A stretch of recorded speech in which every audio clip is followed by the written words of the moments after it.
मेरे साथ इस चैनल पे सिर्फ वही लोग जुड़े जो एक्चुअली में इन्वेस्टिंग के फंडामेंटल्स सीखना चाहते हैं और एक लॉन्ग टर्म इन्वेस्टर है। अगर आप लोग किसी तरह के टिप्स के लिए आए हैं या अपना पोर्टफोलियो रिव्यू करवाने के लिए आए हैं, प्लीज़ चले जाइए, आपको यहाँ पे कुछ नहीं मिलने वाला।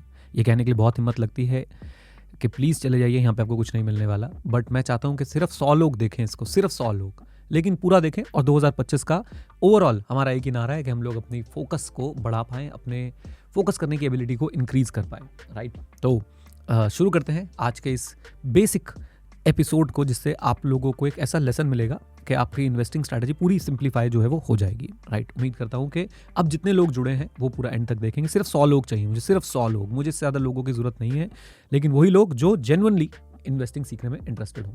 चलिए, तो आज मैं आपको एक सिंपल फिलॉसफी बताता हूँ, सिंपल इन्वेस्टिंग फिलॉसफी जो बहुत सिंपल है लेकिन आपके लिए एनॉर्मस वेल्थ क्रिएट कर सकती है, enormous. Step 1, bye quality companies. Step 2, if you get dividend from those quality companies, just reinvest that dividend in those quality companies, right? Step 3, stick to these quality companies for a long term. बस इतना। Now what are quality companies? मैं बार बार आपको बताता रहता हूँ कि अगर आपको किसी भी कंपनी को क्वालिटी कंपनी की कैटेगरी में डालना है, आपको क्या सोचना है कि भाई वो 4 M's सेटिस्फाई करती है कि नहीं। यस, आपने उसके फाइनेंशियल स्टेटमेंट्स का एनालिसिस तो करना ही करना है, बट अदरवाइज आपको सिर्फ 4 M's पे ध्यान देना है। ये 4 M's क्या है? नंबर 1, मीनिंग ऑफ बिजनेस आपको पता होना चाहिए। फॉर एग्जाम्पल, अगर मैं बात करता हूँ आपसे लेट अस से TCS की, तो आपको उसका बिजनेस मॉडल पता होना चाहिए। अगर मैं आपसे बात, again guys I hope you understand, ये कोई बाइंग सेलिंग रिकमेंडेशन नहीं है बिल्कुल भी, ओके। तो आपको सबसे पहले मीनिंग पता होना चाहिए कि भाई ये कंपनी करती क्या है। स्टेप 2 इज कंपनी की मैनेजमेंट कैसी है, और ये बहुत बहुत इंपॉर्टेंट है। चोरों के साथ बैठोगे तो भैया पैसा आपका खोएगा ही खोएगा, एक दिन आपके पैसे चुरा लेंगे। स्टेप 3, आपको देखना चाहिए कि इस कंपनी के पास मोट क्या है, यानी कि कॉम्पिटिटिव एडवांटेज क्या है। मोट वॉरेन बफे द्वारा कॉइन किया गया एक टर्म है। एंड स्टेप 4, हम लोग हमेशा बोलते हैं कि हमारे पास जो है मार्जिन ऑफ सेफ्टी होना चाहिए, यानी कि वैल्यूएशन भी सही होनी चाहिए, ओके। तो आपने क्वालिटी कंपनीज को बाय करना है, और इन पे जो डिविडेंड मिले इनको रीइन्वेस्ट करते रहना इन क्वालिटी कंपनीज के अंदर ही, और फिर शांति से इनको अपने पोर्टफोलियो के अंदर लंबे समय के लिए रखना है। अब मैं आपको एक आसान तरीका बताता हूं कि जिससे आप ये 3 स्टेप्स बड़ी आसानी से कर पाएंगे, बहुत आसानी से। आपको सिंपली स्पीकिंग, आप अगर ध्यान से देखें तो ये क्या है, ये अगर आप लोग ये स्टॉक्स डायरेक्ट नहीं चूज कर सकते, just go for a simple mutual fund.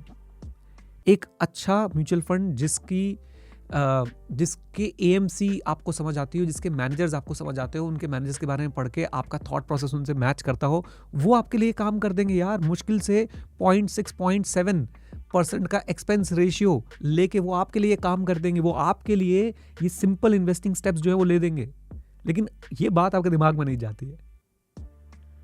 वो आपके लिए क्वालिटी कंपनीज को एनालाइज करेंगे, और मजे की बात यह है कि आपको डिविडेंड रीइन्वेस्ट करने की जो है वो आपको प्रॉब्लम ही नहीं उठानी पड़ेगी। क्यों? आपका डिविडेंड वो ही रीइन्वेस्ट कर देंगे, और लंबे समय के लिए आप लोग होल्ड करके रख सकते हैं। इवन अगर वो, खास बात यह है, इवन अगर वो शेयर्स खरीदेंगे बेचेंगे भी, तो भी आपको टैक्स नहीं देना पड़ेगा। आप तब टैक्स देंगे जब आपका म्यूचुअल फंड रिडीम होगा। आपको कोई सोफिस्टिकेटेड इन्वेस्टमेंट स्ट्रैटेजी की जरूरत नहीं है।